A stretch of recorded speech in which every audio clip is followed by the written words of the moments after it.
Hello friends, स्वागत है आप सभी का हमारे चैनल एजुकेशन पॉइंट में।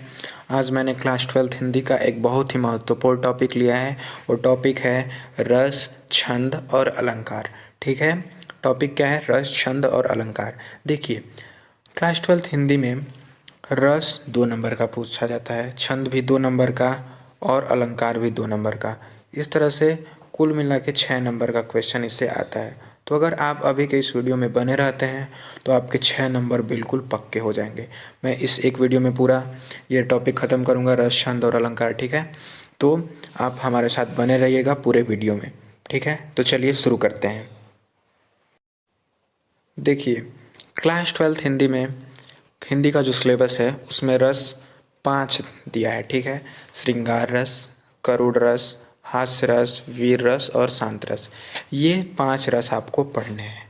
एग्ज़ाम में कोई 2 रस देगा, उसमें से किसी एक को आपको लिखना होगा।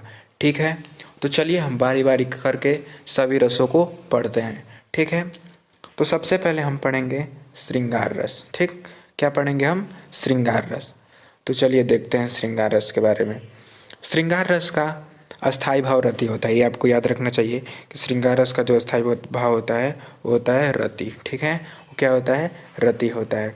तो अगर ये आपको पता है, अगर आपको किसी भी रस का अस्थाई भाव पता है तो आप उसका परिभाषा आराम से बना सकते हैं। तो मैं अभी आप इन 5 रसों का पहला अस्थाई भाव बता देता हूँ। श्रृंगार रस का अस्थाई भाव मैंने बताया रति। करुण का जो अस्थाई भाव होगा वो होगा शोक। क्या होगा? शोक। ठीक है, अब देखिए हास्य का अस्थाई भाव देखते हैं। हास्य का अस्थाई भाव होगा हास। क्या होगा? हास। देखिए, एक बार आप इन अस्थाई भाव को याद कर लीजिए। देखिए परिभाषा कितना आसान हो जाएगा याद करना। ठीक है, अब देखिए, अब शांत रस। शांत रस का अस्थाई भाव होता है निर्वेद। क्या होता है? निर्वेद। ठीक है, ये होता है निर्वेद। उसके बाद देखिए, अब वीर रस। वीर रस का अस्थाई भाव होता है उत्साह। ठीक, वीर रस का अस्थाई भाव उत्साह होता है। अब मैंने आपको इन 5 रसों का अस्थाई भाव बता दिया है। ठीक है, अब देखिए, अब आप बहुत आसानी से इसका परिभाषा लिख लेंगे। देखिए, जब रति नामक अस्थाई भाव विभाव, अनुभाव तथा संचारी भाव से संयोग करता है तो उसे श्रृंगार रस कहते हैं। ठीक है, परिभाषा आसान है। चलिए अब देखते हैं इसका एग्जाम्पल। इसका एग्जाम्पल है, कौन हो तुम वसंत के दूत, विरस पतझड़ में अति सुकुमार, घन तिमिर में चपलाकी रेख, तपन में शीतल शीतल मंद बहर। ये आप ही के सिलेबस का है, जयशंकर प्रसाद की रचना कामायनी से है और ये हम लोग के सिलेबस में है। ठीक है, ये क्लास 12th के सिलेबस में है। तो आपको यही उदाहरण में लिख देना है, कौन हो तुम वसंत के दूत, विरस पतझड़ में अति सुकुमार, घन तिमिर में चपलाकी रेख, तपन में शीतल मंद बहर। चलिए अब हम अगला रस देखते हैं। वो रस है करुण रस। ठीक है, वो कौन सा रस है? करुण रस। देखिए, जब दुख की अवस्था में शोक नामक अस्थाई भाव का विभाव, अनुभाव व संचारी भाव से संयोग होता है तो उसे करुण रस कहते हैं। देखिए, इसका भी परिभाषा, मतलब करुण रस का भी परिभाषा बिल्कुल श्रृंगार रस जैसे है। इसमें क्या है? जब शोक नामक अस्थाई भाव का विभाव, अनुभाव व संचारी भाव से संयोग होता है तो उसे करुण रस कहते हैं। अब देखिए, श्रृंगार का भी अस्थाई भाव रति होता है। तो जब रति नामक अस्थाई भाव विभाव, अनुभाव तथा संचारी भाव से संयोग करता है तो उसे श्रृंगार रस कहते हैं। अब देखिए, तो जब आप अस्थाई भाव याद कर लेंगे तो उससे आप उसका डिफिनेशन बना लेंगे। अब बस हमें इसका एग्जाम्पल याद करना है। तो मैंने एग्जाम्पल भी बिल्कुल छोटा छोटा और आसान एग्जाम्पल लिया है। तो आप यदि इसे कंप्लीट कर लेते हैं तो आपके 6 नंबर कहीं नहीं गए हैं। तो पूरा वीडियो शुरू से अंत तक देखिएगा। ठीक है, तो इसका एग्जाम्पल है, मणि खोए भुजंग सी जननी, फंसा पटक रही थी शीस, अंधी आज बनाकर मुझको किया न्याय तुमने जगदीश। तो आप अगर ये एग्जाम्पल लिख के आते हैं तो आपको पूरा में पूरा नंबर मिलेगा। चलिए अब हम अगला रस देखते हैं, वो है हास्य रस। ठीक है, तो इसका डिफिनेशन है, विलक्षण आकृति, विकृत कार्य व चेष्टाएं आदि देखकर हृदय में उत्पन्न हास नामक अस्थाई भाव का विभाव, अनुभाव व संचारी भाव से संयोग होता है तो उसे हास्य रस कहते हैं। इसका भी डिफिनेशन बिल्कुल सेम है, क्योंकि बस हमें क्या जोड़ना है, थोड़ा विलक्षण आकृति, विकृत कार्य व चेष्टाएं आदि देखकर। मतलब हास्य रस, यानी आपके हृदय में हंसी का भाव कब उत्पन्न होता है, जब किसी विचित्र, मतलब विचित्र और अजीब आकृति को देखेंगे, विचित्र कार्य को देखेंगे, तभी तो आपके मन में हास्य नामक अस्थायी भाव जागृत होगा। तो वही लिखना है। उसके बाद जब हास्य नामक अस्थायी भाव का विभाव, अनुभाव व संचारी भाव से संयोग होता है तो उसे हास्य रस कहते हैं। ये लिख देंगे, ठीक है। अब देखिए, अब हास्य रस का एग्जाम्पल देखते हैं। हास्य रस का एग्जाम्पल है, शीश पर गंगा हंसै, भुजनी भुजंगा हंसै, हास्य ही के दंगा भयो, नंगा के विवाह में। तो ये एग्जाम्पल आपको दे देना है, ठीक है। और ये एग्जाम्पल आसान भी है और आप इसे आसानी से याद कर सकते हैं। तो इस तरह से याद रहेगा तभी तो आप एग्ज़ाम में लिख के आएंगे। तो आप याद कर लीजिएगा, ठीक है। चलिए हम अगला रस देखते हैं। वो रस है वीर रस, ठीक है। देखिए, वीर रस में क्या है कि जब उत्साह नामक अस्थायी भाव का विभाव, अनुभाव व संचारी भाव से संयोग होता है तो उसे वीर रस कहते हैं। इसका भी डिफिनेशन बनाना बिल्कुल आसान है, क्योंकि मैंने आपको पहले ही बताया है कि वीर रस का अस्थायी भाव क्या होता है, उत्साह। तो जब उत्साह नामक अस्थायी भाव का विभाव, अनुभाव व संचारी भाव से संयोग होता है तो उसे वीर रस कहते हैं। अब देखिए, इसका एग्जाम्पल है, देखते हैं। ये बहुत ही फेमस एग्जाम्पल है। एग्जाम्पल क्या है, मैं सत्य कहता हूँ सखे सुकुमार, मत जानो मुझे, यमराज से भी युद्ध में प्रस्तुत सदा मानो मुझे, है और ही की बात क्या गर्व मैं करता नहीं, और क्या है, मामा तथा निज तात से भी मैं समर में डरता नहीं।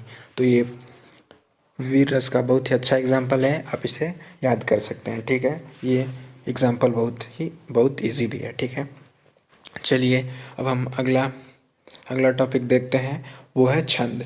देखिए, छंद से भी हर साल 2 नंबर के प्रश्न पूछे जाते हैं और आप अगर इसे याद कर लेते हैं तो आपके 2 नंबर बिल्कुल पक्के हो जाएंगे। देखिए, आपके सिलेबस में छंद में चौपाई, दोहा, सोरठा और रोला नहीं पढ़ना है, आपको कुंडलिया पढ़ना है, ठीक है। तो हम बस केवल इन 3 टॉपिक को देखेंगे, क्योंकि देखिए, अगर एग्ज़ाम में आपको 2 छंद देगा, उसमें से कोई एक ही लिखना रहेगा, तो आप कुंडलिया को छोड़ भी सकते हैं, क्योंकि कुंडलिया या अथवा में करके कोई और छंद देगा ही, तो आप उसको लिख सकते हैं, ठीक है। तो चलिए देखते हैं। सबसे पहला छंद हम देखेंगे, वो छंद है चौपाई। क्या है?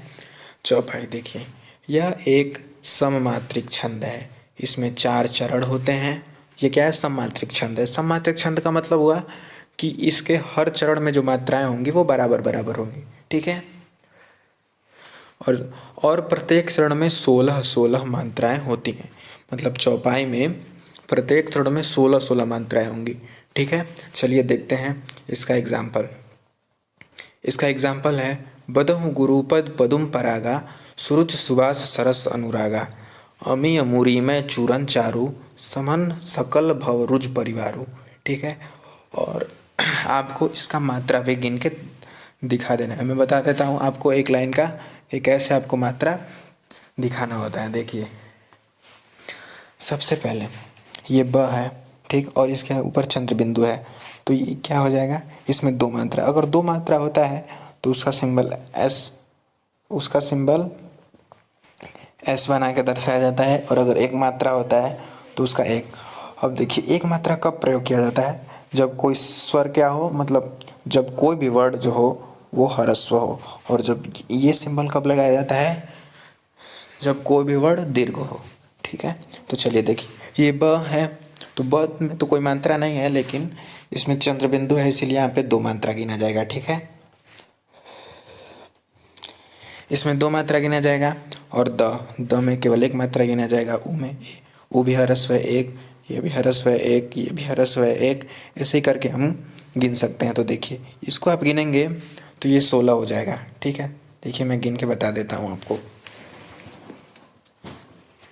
देखिए, 2, यहाँ पे 2, 1 3, 1 4, 5, 1 6, 7 8, 9 10, 11 12, 2 14, 2 16। तो इसमें 16 मात्रा है, तो ये क्या हो गया, चौपाई हो गया। हाँ, इसके हर चरण में आप जोड़ लेंगे तो 16-16 मात्राएं होंगी। चलिए अब हम देखते हैं दोहा। देखिए दोहा एक अर्ध सममात्रिक छंद है। अर्ध सममात्रिक छंद का मतलब क्या हुआ कि इस मतलब अर्ध सममात्रिक छंद का मतलब कि इसके आधे मतलब कुछ चरण होंगे जिनमें मात्राओं की संख्या समान होगी और कुछ चरण ऐसे होंगे जिनमें मात्राओं की संख्या अलग अलग होगी। ठीक है, मतलब चलिए देखिए इससे नहीं मतलब है, आप इस लाइन को छोड़ भी सकते हैं। दोहा का मतलब होता है कि इसके प्रथम व तृतीय चरण में 13 मात्राएं व दूसरे तथा चौथे चरण में 11-11 मात्राएं होती हैं। मतलब कि आपको प्रथम और तृतीय चरण मिलाना है। इसमें कितनी मात्राएं होंगी? 13 मात्राएं होंगी। और जो द्वितीय और चतुर्थ चरण होगा मतलब दूसरा और चौथा चरण होगा, इसमें 11-11 मात्राएं होंगी। ठीक है, तो चलिए अब इसका देखते हैं एग्जाम्पल। देखिए दोहे का उदाहरण है, मेरी भव बाधा हरऊ राधा नाग रिसोई जा तन की झाई परै श्याम हरित दुति होई। ठीक है, तो देखिए इसमें भी आपको बता देना है कि ये प्रथम चरण है और ये तृतीय चरण है। तो इसमें कितनी मात्राएं होंगी? 13। और इसमें इस वाले चरण में आपकी मात्राएं हो जाएंगी 11। ठीक है, आपकी मात्राएं कितनी हो जाएंगी? 11। ठीक है, अब देखिए चलिए अब देखते हैं अगला छंद, वो है सोरठा। ठीक है, तो देखिए सोरठा में भी लिखना है आपको कि यह एक अर्धसममात्रिक छंद है। इसके प्रथम व तृतीय चरण में 11-11 मात्राएं। देखिए ये दोहे का ठीक उल्टा है। दोहे में क्या था? प्रथम व तृतीय चरण में 13-13 मात्राएं थी और द्वितीय व चतुर्थ चरण में कितनी थी? 11-11। इसमें क्या है? प्रथम व तृतीय में 11-11 और द्वितीय व चतुर्थ में 13-13 मात्राएं हैं। ठीक है, तो चलिए देखते हैं इसका एग्जाम्पल। इसका एग्जाम्पल है, जो सुमिरत सिद्धि होय गणनायक करिवर बदन करहु अनुग्रह सोय बुद्धि राशि शुभ गुण सदन। इसमें भी आपको मात्रा गिन के बता देना है। मैंने आपको बताया है किस तरह से मात्रा गिनना है। देखिए यहाँ पे जो है तो दीर्घ है तो 2 मात्रा लगेगा। यहाँ पे लघु है, लघु लघु लघु, उसके बाद यहाँ पे भी लघु है, लघु है, यहाँ पे गुरु है और यहाँ पे भी लघु है।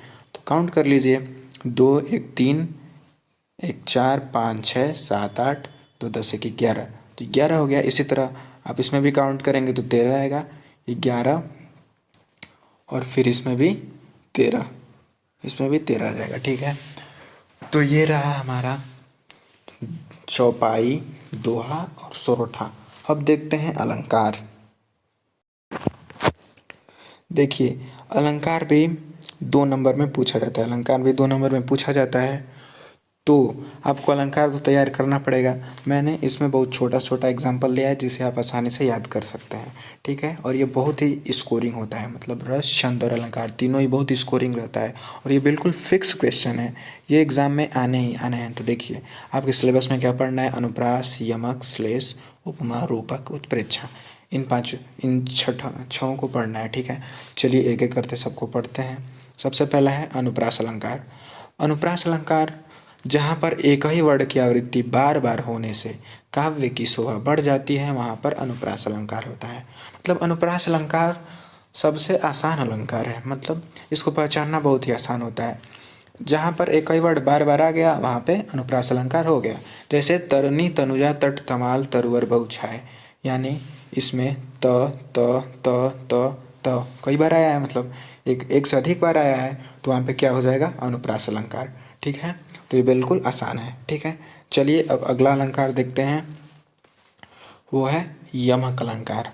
जहाँ पर एक शब्द एक से अधिक बार आए परंतु अर्थ अलग अलग हो, वहाँ यमक अलंकार होता है।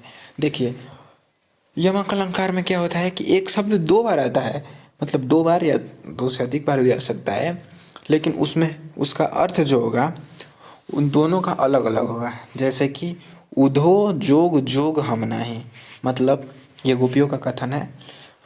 तो उद्धव जी जब उन्हें समझाने के लिए गए हैं तो गोपियाँ कहती हैं कि उधो जोग जोग हम नहीं, यानी कि जोग मतलब योग साधना और जोग मतलब योग्यता, मतलब योग्य, मतलब हम लोग योग के योग्य नहीं हैं। ठीक है, तो जोग और जोग यहाँ पे दोनों का अलग अलग अर्थ है, तो इसीलिए यहाँ पे क्या हो गया? यमक अलंकार। तो इसी तरह से आपको एग्जाम्पल लिख देना है और आप इसका स्पष्टीकरण भी दे सकते हैं। ठीक है, अगर आपके पास समय है। आपको अगर उसका स्पष्टीकरण आता है तो आप उसका स्पष्टीकरण दे दीजिएगा। चलिए अब अगला अलंकार देखते हैं, वो है श्लेष अलंकार। श्लेष अलंकार क्या है? जहाँ पर एक शब्द एक ही बार आए परंतु अर्थ भिन्न भिन्न हो, वहाँ श्लेष अलंकार होता है। मतलब जहाँ पर एक शब्द एक ही बार आए लेकिन उसका अर्थ क्या हो, एक से अधिक हो। जैसे चलिए एग्जाम्पल से समझते हैं, आपको समझ में आ जाएगा। क्या है? चरण धरत चिंता करत चितवत चारहु ओर, सुविरन को खोजत फिरै कवि व्यभिचारी चोर। देखिए यहाँ पे सुविरन शब्द एक ही बार आया है, ठीक है। अब देखिए इसके तीन अर्थ हैं। अब सुविरन का मतलब कवि के लिए सुविरन का क्या अर्थ है? कवि किसको खोजेगा? सुंदर अक्षर को खोजेगा, यानी कि सुंदर वाणी। कवि के लिए इसका क्या अर्थ है? सुंदर वाणी है। व्यभिचारी, व्यभिचारी के लिए इसका क्या अर्थ है? व्यभिचारी के लिए इसका अर्थ है सुंदर स्त्री। और चोर के लिए क्या अर्थ है? चोर के लिए सुविरन का अर्थ है, चोर के लिए सुविरन का अर्थ है सोना, धन। चोर क्या खोजेगा? धन। तो यहाँ पे सुविरन शब्द एक ही बार आया है, एक ही बार आया है, लेकिन इसका अर्थ, यहाँ पे सुविरन शब्द एक ही बार आया है लेकिन इसका अर्थ एक से अधिक है, तो यहाँ पे श्लेष अलंकार हो गया। अब चलिए देखते हैं अगला अलंकार, यानी कि अब हम लोग देखेंगे उपमा अलंकार, ठीक है। चलिए देखते हैं। देखिए उपमा अलंकार का परिभाषा है, जब दो वस्तुओं की समानता या तुलना किया जाता है वहाँ पर उपमा अलंकार होता है। मतलब जब दो वस्तुओं की समानता की जाएगी या तुलना किया जाएगा वहीं पे उपमा अलंकार होगा, ठीक है। तो उपमा अलंकार कहाँ होगा? जब दो वस्तुओं की समानता या तुलना किया जाए। जैसे पीपर पात सरिस मन डोला, यानी कि जो मन है वो पीपल के पत्ते के समान डोल रहा है। तो पीपल के पत्ते की तुलना की गई है मन से, तो यहाँ पे दो वस्तुओं की तुलना की गई है, इसीलिए यहाँ पे उपमा अलंकार होगा। देखिए अब आने वाले दो अलंकार हैं रूपक और उत्प्रेक्षा, इनमें भी तुलना की जाएगी, लेकिन इसका अंतर समझिए। पीपर पात सरिस मंडोला, तो उपमा अलंकार पहचानने का सबसे अच्छा उपाय है कि उसमें कुछ वाचक शब्द होते हैं। जैसे इसमें वाचक शब्द है सरिस, और क्या हो जाएगा? सो, समान, ऐसे ही सम, ऐसे ही कुछ शब्द होते हैं, तो इससे आप उपमा अलंकार को पहचान सकते हैं। अब देखिए अब अगला अलंकार है रूपक अलंकार। अब अगला अलंकार है रूपक अलंकार, ठीक है। तो चलिए देखते हैं रूपक अलंकार। रूपक अलंकार का डिफिनेशन है, जब उपमेय में उपमान का भेद रहित आरोप किया जाए तो वहाँ रूपक अलंकार होता है। देखिए इसमें एक शब्द है भेद रहित। भेद रहित का मतलब है कि कोई भेद न रह जाए। उसमें क्या था कि ये इसके मतलब कोई वस्तु किसी दूसरे वस्तु के समान है, लेकिन इसमें कोई उन दोनों वस्तु में कुछ भी भेद नहीं रह जाएगा। जैसे चरण कमल बंदौ हरिराय, यहाँ पर चरण को ही कमल मान लिया गया है और कमल को ही चरण, मतलब चरण और कमल में कोई भी भेद नहीं है, ठीक है। तो यहाँ पे रूपक अलंकार हो जाएगा। ऐसे आपको एग्जाम में लिख के आ जाना है, ठीक है। चलिए अब अगला अलंकार है उत्प्रेक्षा अलंकार। उत्प्रेक्षा अलंकार में क्या है? जब उपमेय में उपमान की संभावना अथवा कल्पना की जाए तो वहाँ उत्प्रेक्षा अलंकार होता है। अब देखिए इसको पहचानने का बहुत आसान तरीका है कि जहाँ पर मनहु, मनहु, मनु, मानो, जनहु, जनु, जानो, इसके वाचक शब्द होते हैं। मतलब यहाँ पे ये जहाँ पे ये शब्द आ जाए वहाँ पे उत्प्रेक्षा अलंकार हो जाएगा। देखिए जैसे इसका एग्जाम्पल है, सोहत ओढ़ पीत पटु श्याम सलोने गात, मनहु नील मणिशैल पर आतप उपरियो प्रभात। ठीक है, तो इसमें मनहु आया है तो इसका मतलब यहाँ पे क्या हो जाएगा? उत्प्रेक्षा अलंकार हो जाएगा। ठीक है, तो ये हमने रस, छंद और अलंकार सभी ख़त्म कर दिया। तो आप अगर सभी एग्जाम्पल और डेफिनेशन को लर्न कर लेते हैं तो आपके 6 नंबर बिल्कुल पक्के हो जाएंगे। ठीक है, तो आपको पूरा वीडियो देखने के लिए धन्यवाद। और हमारे चैनल पे आए हैं तो हमारे चैनल को सब्सक्राइब करें, और अगर आपको वीडियो पसंद आया हो तो वीडियो लाइक करें। ठीक है, मिलते हैं आपसे अगले वीडियो में, तब तक के लिए थैंक यू।